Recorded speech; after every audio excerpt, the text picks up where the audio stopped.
হ্যাঁ guys, good morning. তো সকাল সকাল হয়ে গেছি, বাইরে যাবো, কিছু কাজ আছে, তো চলুন।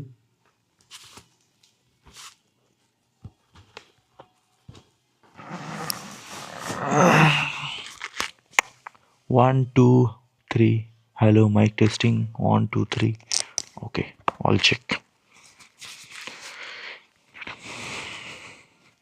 গ্লাভসটা পরলে ভীষণ ভালো লাগে, একটা প্রাইম প্রাইম ফিল হয় এই গ্লাভসটা পরলে ভাই। তবে অন্য একটা গ্লাভস কিনতে হবে, এই গ্লাভসটা একটু ডিস্টার্ব লাগছে ভাই। মোজাটা পরিনি আজকে।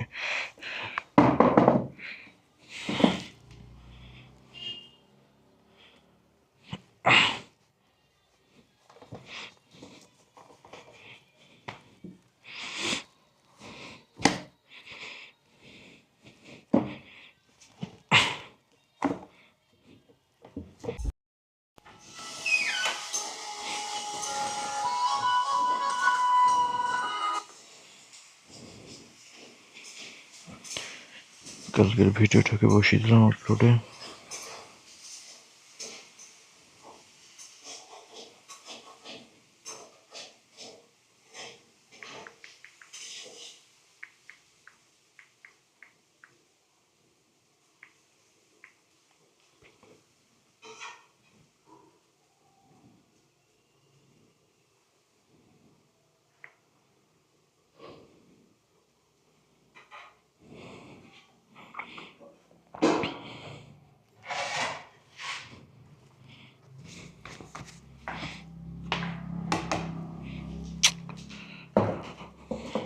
বাইকটা বলি যে ঘরের ভিতরে তোলার দরকার নেই, সেই ঘরের ভিতরে বাইকটা রাখবে। 100 দিন করে বলছি যে ঘরের ভিতরে বাইকটা চলুন।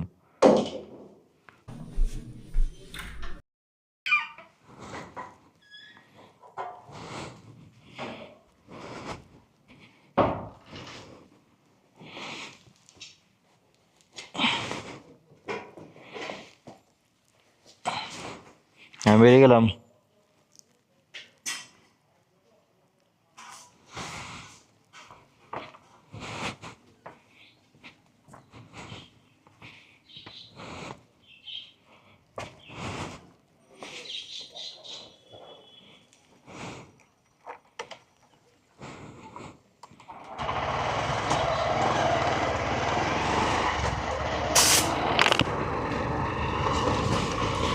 হরে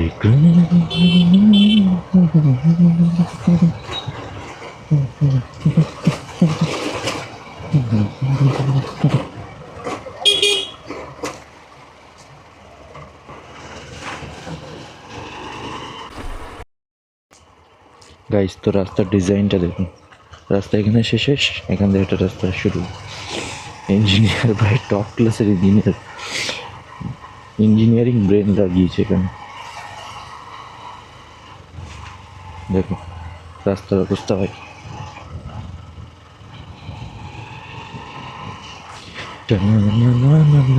এটা কলকাতা ভাই, কলকাতার ভিতরে গ্রাম্য পরিবেশ। মজা নিতে হলে নবনগরে আসতে হবে।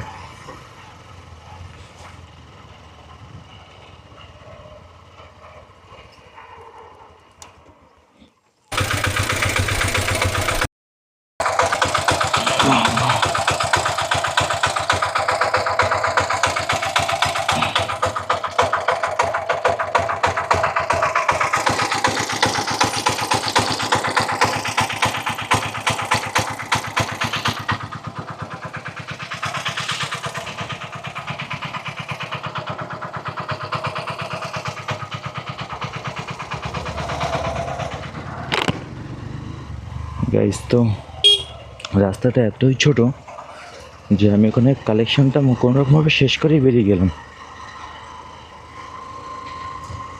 আর আপনারা দেখুন এই রাস্তাটা, জায়গাটা ভীষণ ভালো লাগে। বৃষ্টির সময় রাস্তার উপরে জল উঠে যায়, জাস্ট দেখার মতন হয় এই জায়গাটা। আমরা তো একবার ওই টাইমের ভিডিওগুলো, আমি তখন ভিডিও ছাড়তাম না, তো এই রাস্তা দিয়ে এসেছিলাম বাইক নিয়ে, পুরো সাইলেন্সার জলের তলায়। তারপরে আমার সাথে বোধহয় এখানে রাজদীপ ছিল, না হলে দেবু ছিল। তো তো ওকে বললাম যে তুই সাইলেন্সারটা হাত দিয়ে চেপে ধর, নাহলে জল ঢুকে গেলে মুশকিল। আমাদেরও পাকামো ছিল, কেন ভাই জলের ভিতরে বাইক নিয়ে ঢুকবো, দেখতেই পাচ্ছি। তো গাইজ এখন বাজে 9:16, আবার চলে এসেছি বাড়িতে। 9টার থেকে বোধহয় বেরিয়েছিলাম, 9:16 আবার বাড়ি চলে এসেছি ভাই।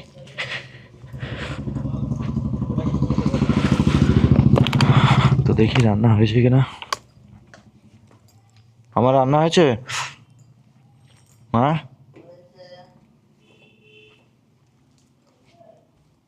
কি রান্না করছো? হ্যাঁ, আলু ভাজা হয়ে গেছে। আর এটা কি? হ্যাঁ, এটা কি? আমা বলো মা, আমা। সকালবেলায় এর বেশি কিছু মামা করো না, আর এর বেশি আমি উত্তর দিতে পারবো না। আমার যা উত্তর দেওয়ার আমি দিয়ে দিয়েছি। তো গাইস কাজ থেকে সকালবেলা বাড়ি চলে এসেছি, এখন ব্রেকফাস্ট করব, কিন্তু এখনও খাবার রেডি হয়নি। ঘড়িতে বাজে হচ্ছে 9:30, এখনও সবজি কাটছে মা, ওদিকে শুধু ডাল হয়েছে 10টা বাজে। তো আমি যখন কাজে যাই তখন দেখছি যে ডালটা সিদ্ধ হচ্ছে। আরে বাপরে বাপ, আমি ভাবলাম যে বোধহয় ক্যামেরার দিকে ছুটে আসছে। তো গাইস এরকমই কিছু দৃশ্য চলছে। একটু টমেটোর চাটনিটা রান্না করো মা। আমা, মা, আমা।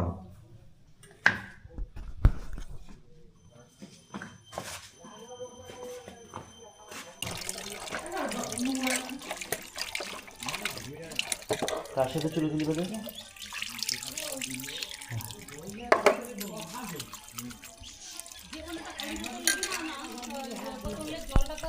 সকালবেলা ওই মাঠে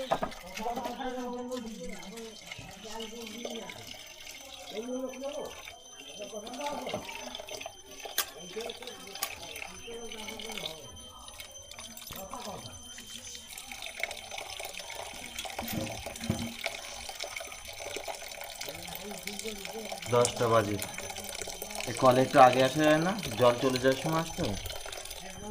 হ্যাঁ,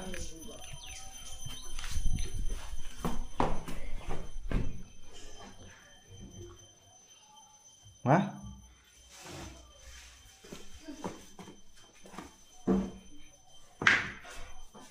আবার মা। তো গাইস কাজ থেকে বাড়ি এসেছি, এখন রান্না কমপ্লিট হয়নি, তো আমি নিজেই রান্না করতে বসে গেছি। এদিকে এই যে মা, তো তেলের ভিতরে দিলাম হচ্ছে লঙ্কা, এরপরে দেবো হচ্ছে 1 চামচ জিরে, দিয়ে দিলাম হলুদ, নেই বাড়ি, হলুদ দিয়ে দিলাম,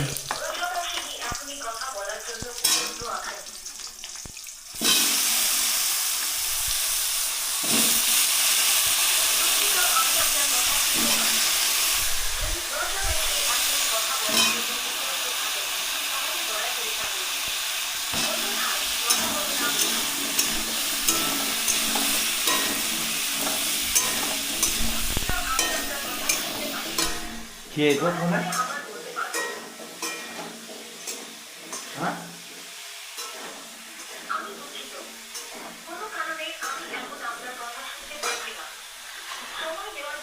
হ্যাঁ গাইস, তো এখন করবো ব্রেকফাস্ট। আর ব্রেকফাস্টে এখানে আছে ভাত, আলু ভাজা, এ হচ্ছে ডাল, তারপরে এদিকে কচুর গাঠির তরকারি হচ্ছে। এই যে মা বসে আছে, তুমি ক্যামেরা দেওয়ার সাথে তো হাতের উঁচু করলে কেন? হ্যাঁ, ওটা দেখো তো কতটা হয়েছে, সিদ্ধ হয়েছে?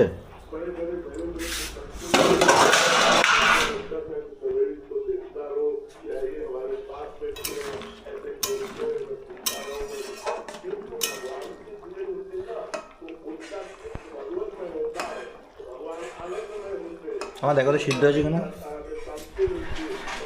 দেখো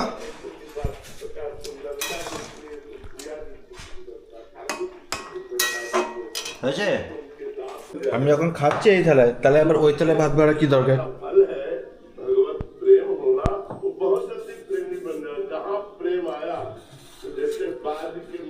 এই থালাতে দাও। আমার দেওয়াটা খুব চাপের হয়ে যাচ্ছে, বক বক করলেই দেওয়া যাবে না। তা আমি যখন এই থালাতে খাচ্ছি, তাহলে এই থালাটা দেওয়ার কি দরকার? এই থালায় ভাত বাড়া, এই ভাতটা ওখানে দিলে হয় না? আবার হাঁড়ির থেকে ভাত দিই। আর না আর না,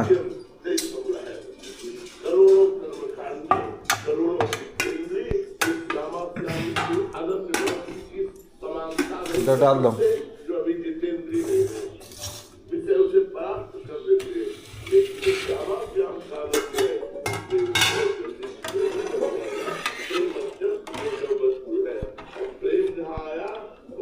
এইটা দাও ডাল।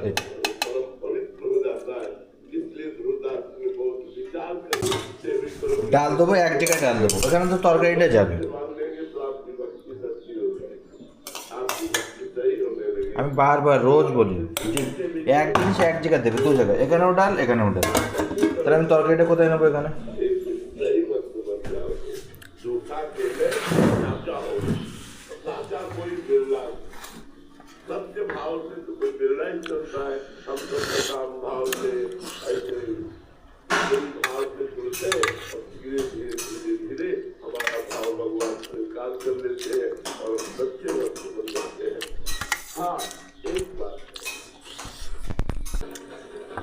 তো গাইজ, এ হচ্ছে কচুর গাটি, শুকনো লঙ্কা ফোড়ন দিলাম, নামানোর পরে জিরের গুঁড়ো ছড়িয়ে দিয়েছি ভেজে। আর ওখানে যে মা খাওয়া দাওয়া করছে, আর এখানে টিভি চলছে, আর এখানে আমি। মা শুধু ডাল দিয়ে ভাত খাচ্ছে, তো আমি একটু আলু ভাজা দেবো মাকে। অল্প একটু আলু ভাজা নেও মা। কেন? একটুখানি আলু ভাজা আমি দেবো। ছুঁড়ে ফেলে দেবো কিন্তু থালা এখান থেকে। কেন? একটু আলু ভাজা দিয়ে তুমি খাও, শুধু ডাল দিয়ে খাচ্ছ, তাহলে তরকারি দেবো? আমার দেবো তরকারি? তো দাঁড়াও, তরকারি দিচ্ছি, আলু ভাজা নিতে হবে না। ডাল দিয়ে তরকারি, ওই তরকারি খাইতে তো কেউ বলো। তাহলে একটু আলু ভাজা নাও। ভাত করে খাই সকালবেলা, আমরা ভাত নিয়ে বসেছি তো শরীরে সুখ। তাই একটু আলু ভাজা নাও। দেবো? দেবো হ্যাঁ কি না বলো আমার? একটু আলু ভাজা দিই, দেবো এখানে?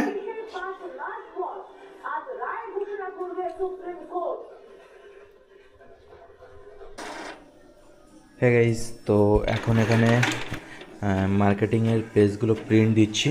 কতগুলো পেজ প্রিন্ট দিচ্ছি আপকো মালুম है? 210 একবারে লোড বসিয়ে দিয়েছি, 210খানা পেজ। আর এই যে জেকে কোম্পানির পেজ পেপার এটা আছে। পেজ অ্যাকচুয়ালি কতটা কিনেছি দেখুন, আপনাদের আগেও দেখিয়েছি। পুরো এই যে এতগুলো, 1 2 3 4 5 6 7 8 8খানা বান্ডিল গাইস, একবারে এত পেজ কিনে নিয়েছি। সেই কারণে 210টা প্রিন্ট বসিয়ে দিয়েছি। আর এদিকে গাইস ব্লগিং দেখছিলাম, এদিকে কিছু রিপোর্ট প্রিন্ট দিলাম, এই আছে রিপোর্ট। তো ভাই নেট চলছে না দেখুন, এখন ওটা স্লো চলছে। তো ভাই এরকমই হয়। আর আজকে একটু বাদেই বেরোবো, কাজের অত চাপ নেই।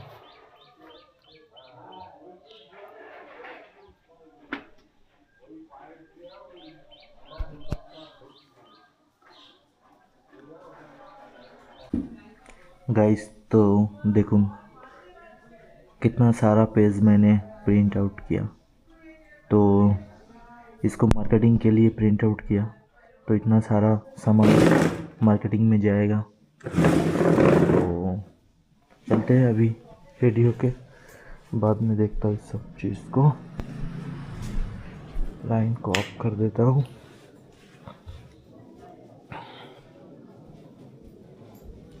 टीवी का स्विच भी ऑफ कर देता हूँ।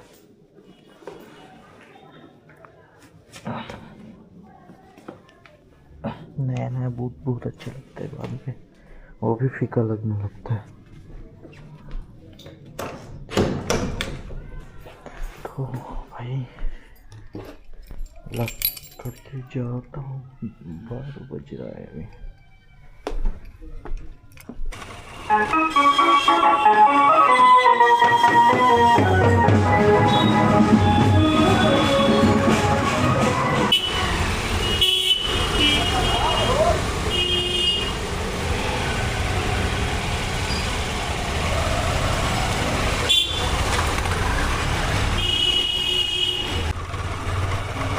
कार्ड अगर मिला है तो पिन आपको वो सेट करना है, ठीक है। अच्छा अच्छा वो कार्ड ऑल टाइम के लिए फ्री है ना?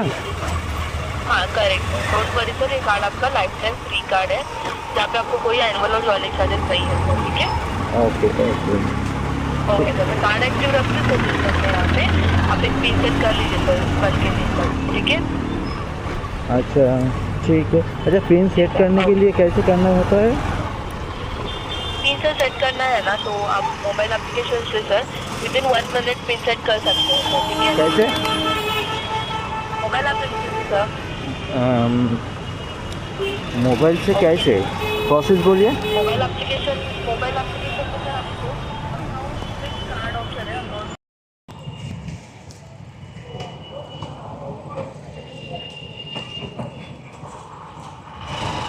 गाइस तो एक बात करनी थी अब सबसे कि लाइफ में अगर कुछ करना है तो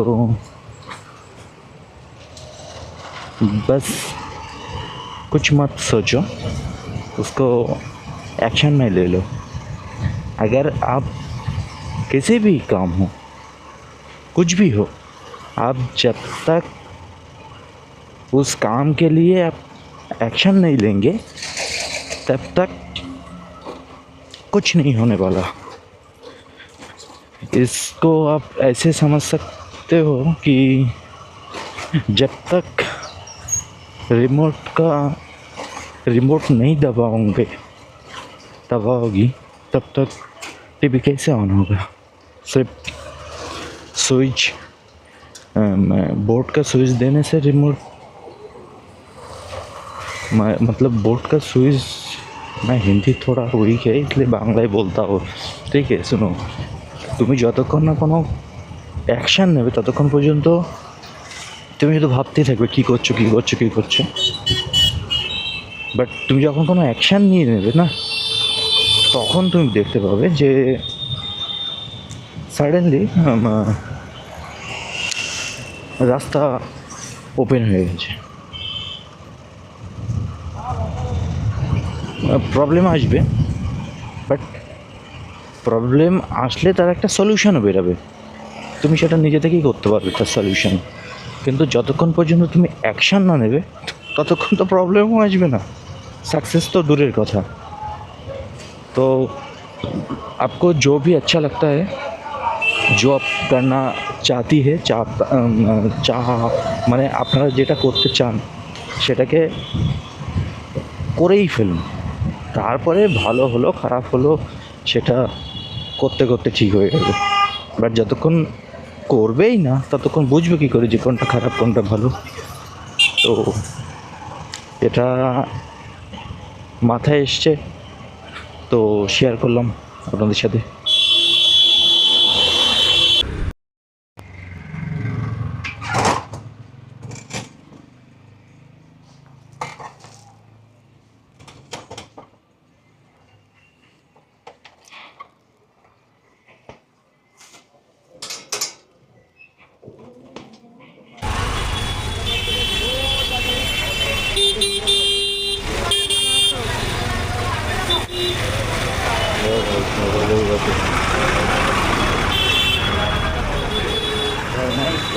পেয়ে গেলাম। Thank you so much guys, মানে thank you so much for this content guys. ওদের সামনে বিন্দুবাসন মাধ্যমে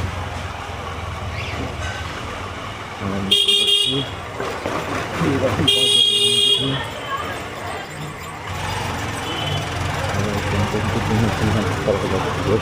বলি দিচ্ছি এটা তো নেই গো।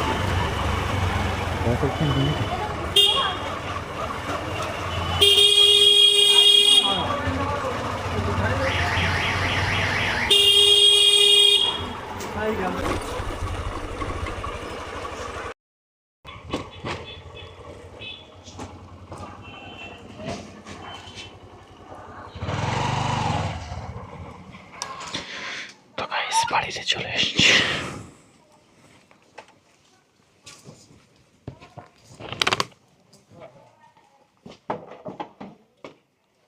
আমা মা আমা মা আমা বলো। কি করছো? ভাত খাচ্ছ? হ্যাঁ ভাত পারবো না, দেরি আছে। ভাত খাচ্ছ? হ্যাঁ আমা মা আমা মা। হ্যাঁ গাইস, তো এখন করবো লাঞ্চ। বাড়িতে চলে এসেছি, আর লাঞ্চে কী কী আছে চলুন দেখে নিই। লাঞ্চে হচ্ছে এখানে ভাত, আলু ভাজা, ডাল, এ হচ্ছে গাটির তরকারি, আর হচ্ছে এখানে পায়েস। আর এদিকে বসে ওই যে মা টিভি দেখছে, আর এদিকে এই যে খেতে খেতে টিভি দেখছে, আর এদিকে এই যে লাইট জ্বলছে। আর গাইস আজকে একটা কি বলে, মায়ের মাথা ভীষণ গরম হয়ে আছে। আগের দিন ওই ভিডিওতে দিদিমাকে বলেছিলাম যে তোমাকে মা বলেছে যে ওই বাড়িতে নিয়ে যাওয়ার জন্য, আর এটা যেন মামি কাউকে না জানায়। কিন্তু আমি দিদিমাকে এটা জানিয়ে দিয়েছি যে মা বলেছে আমাকে এসে দিদিমাকে নিয়ে যাওয়ার জন্য। আর এই কথাটা মামি যেন মামাকে বলে, কিন্তু দিদিমাকে যেন না বলে আর কেউ জানতে না পারে। বাট এটা আমি ডিরেক্ট দিদিমাকে বলে দেওয়াতে মা আমার উপরে রেগে আছে। এটা হচ্ছে গাইস। তো খাওয়া দাওয়া কমপ্লিট হয়নি, মানে লাস্ট বাইট নিচ্ছিলাম, তখন ফোন এসছে যে একটা ইসিজি করতে হবে প্যারামেডিক্যাল ল্যাবে। বাট আমি ভুলে গেছিলাম। তো এই যে রেডি হয়ে গেছি, তো চলুন।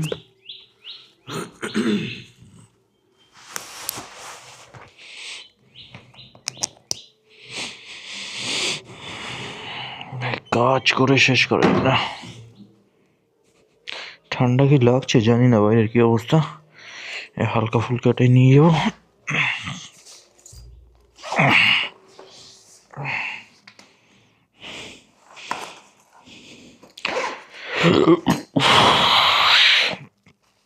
খেয়ে উঠে ভাই কষ্ট হচ্ছে।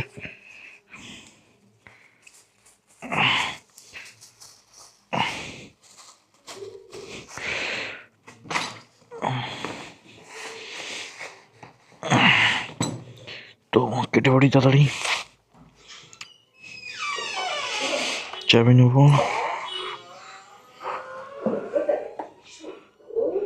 আর নেব মোবাইল। আপাতত আর কিছু নেবো না ভাই।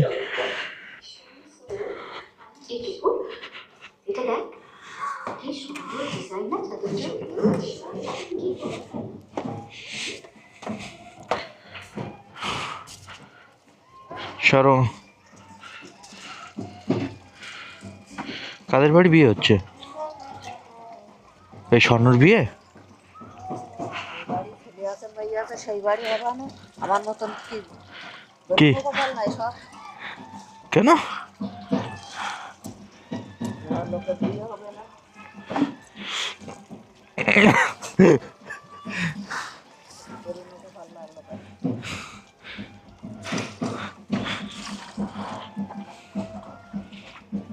আমি আসলাম।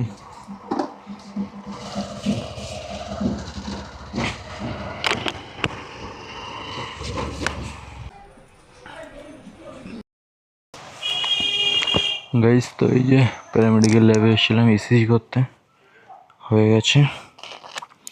এবার আরে বাপরে, ব্যাগটা হয়ে গেছে ছোট। তো এসেছি, হয়ে গেছে।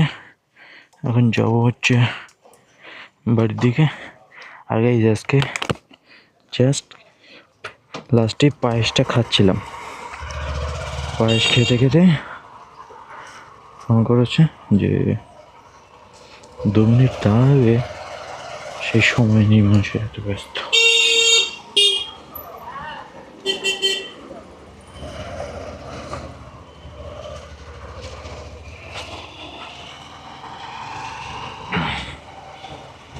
এই যে এক্ষুনি যে দুজন ভদ্রমহিলা গেল, একজন আমার পরিচিত, ওই সুপ্রিয়দার ওয়াইফ, ভীষণ ভালো, আমাকে ভাই ভাই বলে।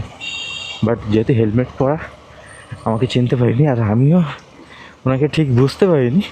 ক্রস করার পরে মনে হলো যে ও শিট শিট, মতলব কথা বললাম না, এটাই আর কি। তো গাইজ ভিডিও লম্বা হয়ে যাবে, এখন বাড়ি যাচ্ছি। সামনে যে অঙ্গন অ্যাপার্টমেন্ট, এখানে আগে থাকতাম, এই জায়গার কদর তখন করিনি।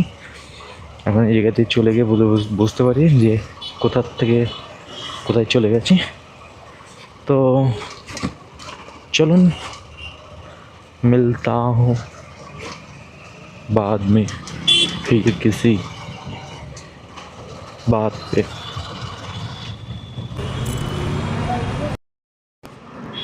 গাইস তো সবে ব্রিজের নিচটা এসেছিলাম যে যাব, বাট মানে বাড়ির দিকে যাব, কিন্তু আবার প্যারামেডিক্যাল ল্যাব দিয়ে ফোন করেছে যে আর একটা এসিজি আছে। তো এখন যাচ্ছি সেখানে, ওদের রিপোর্ট আবার দিতে হবে কালকে 9টার মধ্যে রিপোর্ট দিতে হবে। তো আই গেস কি ওই দাদারও যে ওয়াইফের সাথে দেখা হলো ওখানে প্যারামেডিক্যাল ল্যাবের গলিতে ঢুকছে, সুপ্রিয়দার ওয়াইফ। তো আশা করছি সুপ্রিয়দার ওয়াইফই হচ্ছে ল্যাবে গেছে টেস্ট করাতে, হতে পারে কারণ আর তখনই উনিই গেল। তো নো ইস্যু, যেতেই পারে। তো গাইজ এখন যাচ্ছি, ভিডিওটা করে নিই। আর আজকে গাইজ দেখুন, এই যে একটা টিঙে ফিঙে পড়ে এসছি, ভীষণ ঠান্ডা লাগছে। ন্যাচারালি অন্যদিন গরম লাগে, পরে আসি বেশি বেশি, আজকে পড়িনি, এখন অসুবিধা হচ্ছে। তো ভিডিও লম্বা হয়ে যাবে গাইজ, টাটা। তো গাইজ চলে এসছি অনন্ত পার্ক প্যারামেডিক্যাল।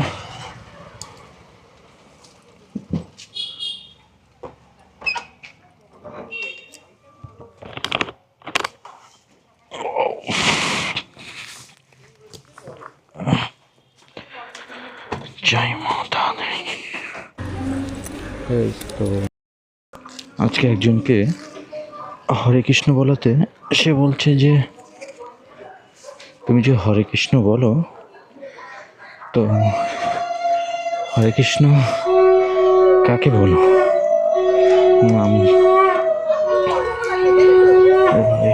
বিয়ে হচ্ছে।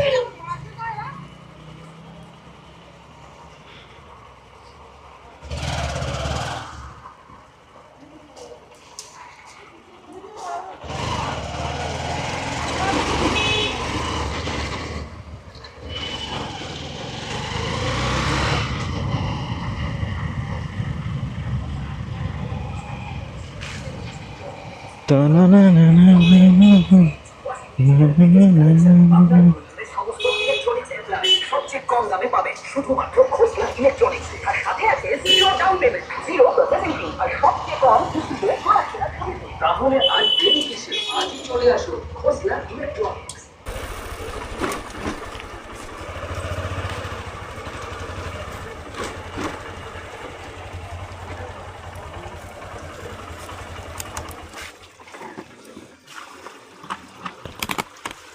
তো গাইস ওই যে মা কাজ করছে, আমা মা আমা মা আমা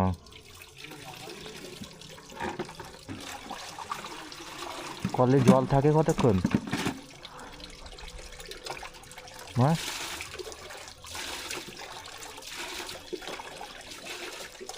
আমা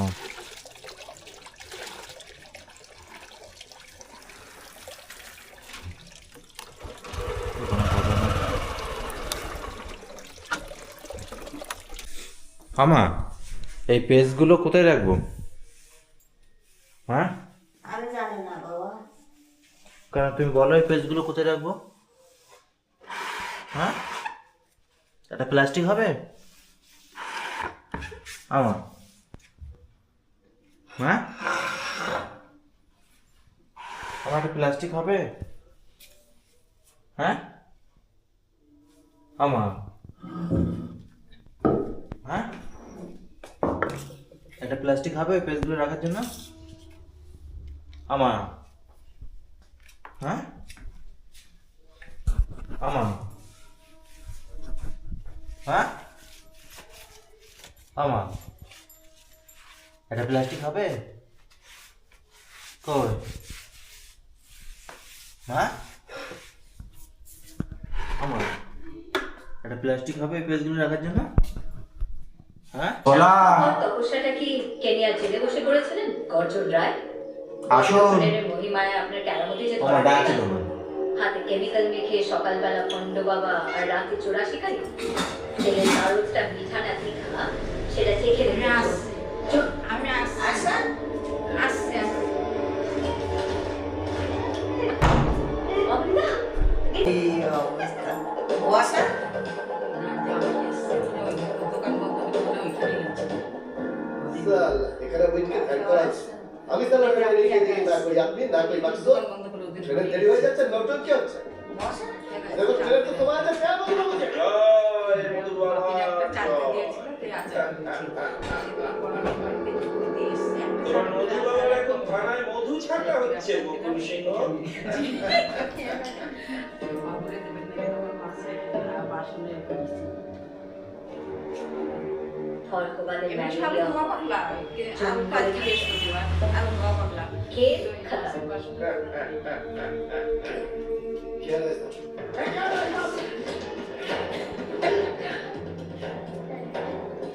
জীবনের বাকি দিনগুলো গাড়িদের পেছনে কাটাতে কাটাতে একটা কথা একটু মনে মনে দেখতে কি দরজাটা দাও দরজাটা দাও প্রাণীগুলো শুধু নিজেদের মতো বাঁচতে হাতি মেরে হাতির দাঁত হ্যাঁ গাইস তো এখন সন্ধ্যাবেলায় যে আমার এটা কি প্রসাদ না বাড়ির জিনিস?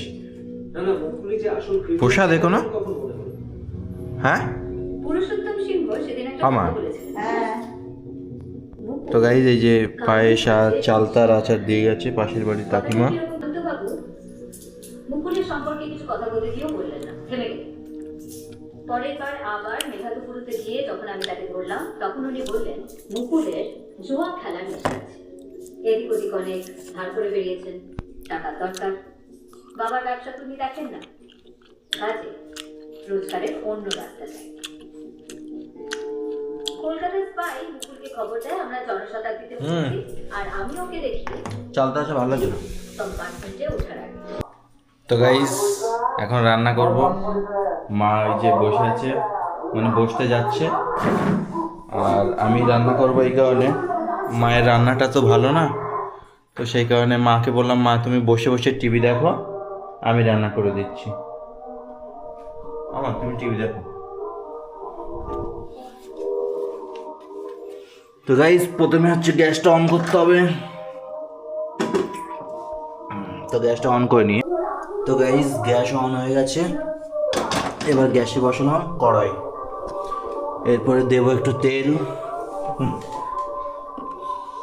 তো গাইজ তেল দিয়ে দিলাম, তো তেলটা একটু গরম হোক ততক্ষণ আমরা একটু। তো গাইজ এই যে তেলের ভিতরে সয়াবিন দিয়েছি, সয়াবিনটাকে এখন ভাজা হচ্ছে।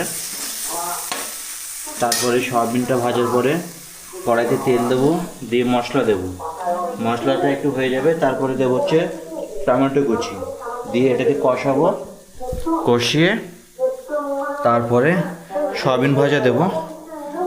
ও তার মধ্যে আলু ভাজতে হবে। আর ওই যে মা ওখানে বসে আছে।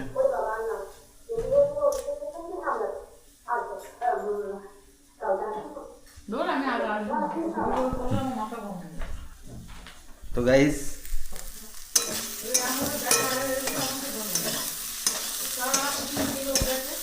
কে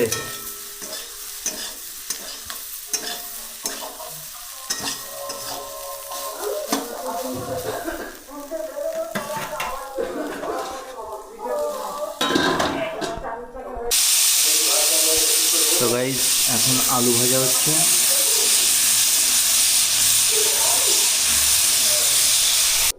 হে গাইস, তো এখন মশলা দিচ্ছি তেলের ভিতরে।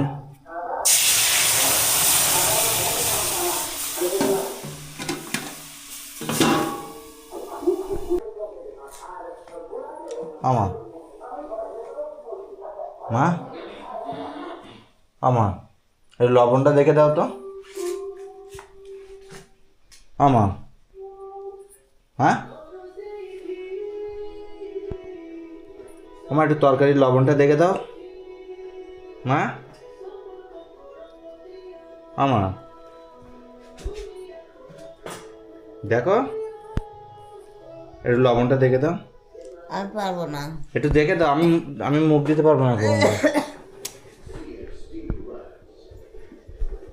আমা একটু লবণটা দেখে দাও। টান মারি বাটি মারবা না মুখে ছুঁড়ে।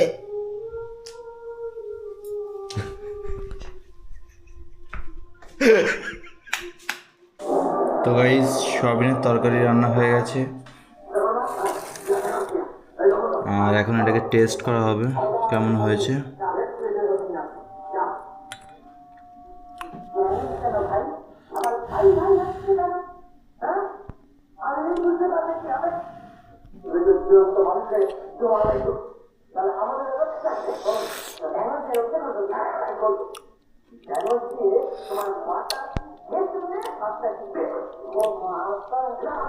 একটু চিনি দিতে হতো, লবণ।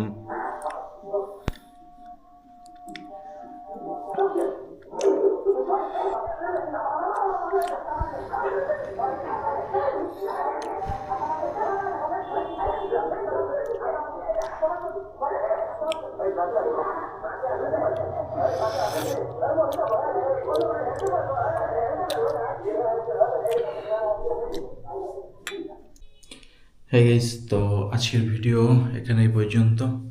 যদি আজকের ভিডিও পছন্দ হয় ভিডিওতে লাইক করুন, কমেন্ট করুন, শেয়ার করুন। Thanks for watching. অতএব কর্তব্য ও অকর্তব্য নির্ধারণে শাস্ত্রই তোমার প্রমাণ। অতএব শাস্ত্রীয় বিধানে কথিত হয়েছে যে কর্ম তা জেনে তুমি সেই কর্ম করতে যোগ্য হও। পঞ্চদশ অধ্যায়ে বলা হয়েছে সমস্ত বৈদিক বিধি ও নির্দেশের উদ্দেশ্য হচ্ছে শ্রীকৃষ্ণকে জানা। কেউ যদি ভগবদ্গীতার মাধ্যমে শ্রীকৃষ্ণকে জানতে পেরে কৃষ্ণ ভাবনার অমৃতময় স্তরে অধিষ্ঠিত হয়ে ভগবানের সেবায় নিযুক্ত হন, তখন তিনি বৈদিক শাস্ত্র প্রদত্ত জ্ঞানের চরম সিদ্ধির স্তরে উপনীত হয়েছেন। শ্রী চৈতন্য মহাপ্রভু এই পন্থাকে অত্যন্ত সরল করে দিয়ে গেছেন। তিনি মানুষকে কেবল হরে কৃষ্ণ কৃষ্ণ কৃষ্ণ হরে হরে, হরে রাম রাম রাম হরে হরে এই মহামন্ত্র কীর্তন করতে, ভক্তিযুক্ত ভগবৎ সেবায় নিযুক্ত হতে এবং ভগবৎ প্রসাদ গ্রহণ করতে নির্দেশ দিয়ে গেছেন। যিনি এভাবেই ভক্তিমূলক কর্মধারায় প্রত্যক্ষভাবে আত্মনিয়োগ করেছেন, তিনি সমস্ত বৈদিক শাস্ত্রাদি অনুশীলন করেছেন বলেই বুঝতে হবে। তিনি সঠিকভাবে বৈদিক সিদ্ধান্তে উপনীত হয়েছেন। অবশ্যই যারা কৃষ্ণ ভাবনার অমৃতময় স্তরে অধিষ্ঠিত হয়ে ভগবানের সেবায় যুক্ত হতে পারেনি, তাদের পক্ষে বৈদিক শাস্ত্রের নির্দেশ অনুসারে কর্তব্য অকর্তব্য বিচার করে কর্ম করা উচিত। কোনো রকম কুতর্ক না করে বৈদিক নির্দেশ অনুসারে কর্ম করে যাওয়া উচিত। তাকেই বলা হয় শাস্ত্রবিধির আচরণ করা। শাস্ত্র হচ্ছে 4টি ত্রুটি থেকে মুক্ত এবং বদ্ধ জীবে যে 4টি ত্রুটি আছে সেগুলি হচ্ছে ভ্রম, প্রমাদ, বিপ্রলিপ্সা ও কর্ণাপাটক, ভুল করার প্রবণতা, মোহগ্রস্ত হওয়া, প্রবঞ্চনা করার প্রবণতা ও অপূর্ণ ইন্দ্রিয়াদি। এই 4টি প্রধান ত্রুটি থাকার জন্য বদ্ধ জীব বিধিনিয়ম রচনার অযোগ্য। সেই কারণে শাস্ত্রোক্ত বিধিনিয়মগুলি এই 4টি ত্রুটি থেকে সম্পূর্ণভাবে মুক্ত বলে সমস্ত মহামুনি, ঋষি, আচার্য ও মহাত্মাগণ শাস্ত্রের নির্দেশগুলিকে কোনো রকম পরিবর্তন না করে গ্রহণ করেছেন। ভারতবর্ষে অনেক আধ্যাত্মিক সম্প্রদায় রয়েছে যেগুলি সাধারণত দুভাগে বিভক্ত: নির্বিশেষবাদী ও সবিশেষবাদী।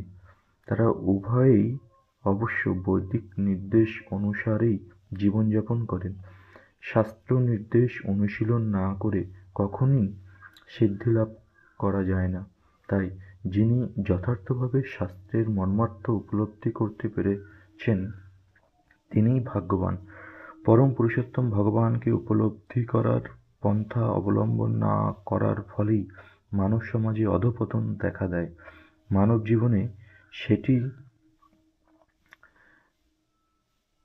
জীবনে সেটিই হচ্ছে সবচেয়ে গর্হিত অপরাধ। তাই ভগবানের বহিরঙ্গা শক্তি মায়া সর্বদাই আমাদের ত্রিতাপ দুঃখ দিয়ে চলেছে। এই বহিরঙ্গা শক্তি জড়া প্রকৃতির ত্রিগুণের দ্বারা গঠিত। পরমেশ্বর ভগবানকে উপলব্ধি করতে হলে অত্যন্ত সত্ত্বগুণে অধিষ্ঠিত হতে হবে। সত্ত্বগুণের স্তরে উন্নীত হতে না পারলে মানুষ রজ ও তমগুণের স্তরে থেকে যায়, যা আসরিক জীবনের কারণ। যারা রজ ও তমগুণে আচ্ছন্ন হয়ে আছে তারা শাস্ত্রকে অবজ্ঞা করে, সাধুদের অবজ্ঞা করে এবং পরম পুরুষোত্তম ভগবানকে যথাযথভাবে উপলব্ধি করতেও অবজ্ঞা করে। তারা সদ্গুরুকে অমান্য করে এবং তারা শাস্ত্র নির্দেশের কোনো রকম পরোয়া করে না। ভগবদ্ভক্তির মাহাত্ম্য শ্রবণ করা সত্ত্বেও তারা তার প্রতি আকৃষ্ট হন না। এভাবেই তারা নিজেদের মনগড়া উন্নতির পন্থা আবিষ্কার করে। এগুলি মানব সমাজের কতগুলি ত্রুটি যা মানুষকে আসরিক জীবনের পথে পরিচালিত করে। কিন্তু সে যদি সদ্গুরুর দ্বারা পরিচালিত হয়ে যথার্থ মঙ্গলের পথ অবলম্বন করে যথার্থ উন্নতির স্তরে উন্নীত হতে পারে, তাহলেই তার জীবন সার্থক হয়। ইতি দৈব ও আসরিক প্রকৃতিগুলির পরিচয় বিষয়ক দৈবাসুর সম্পদ বিভাজ্য নামক শ্রীমদ্ভগবদ্গীতার ১৬শ অধ্যায়ের ভক্তি বেদান্ত তাৎপর্য সমাপ্ত।